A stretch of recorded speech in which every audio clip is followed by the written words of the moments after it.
আসসালামু আলাইকুম, welcome to mind orbit.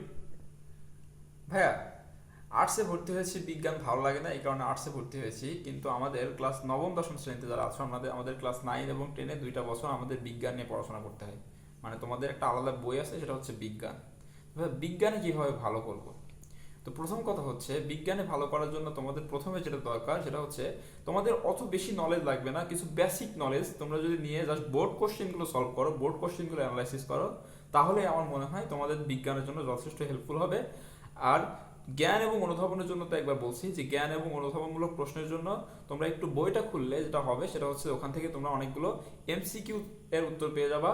R CQ এর ক্ষেত্রে তোমরা যেটা করবা, জাস্ট বোর্ড কোশ্চেনগুলো অ্যানালাইসিস করে বোর্ড কোশ্চেনগুলো থেকে, মানে কোনগুলো থেকে বোর্ড কোশ্চেন বেশি আসছে, এগুলো যদি তোমরা বই থেকে আইডেন্টিফাই করতে পারো, তাহলে আমার মনে হয় যারা এইচএসসি 26 ব্যাচে যারা আর্টসে পড়াশোনা করো তাদের জন্য অনেক হেল্পফুল হবে। ধন্যবাদ। আসসালাম।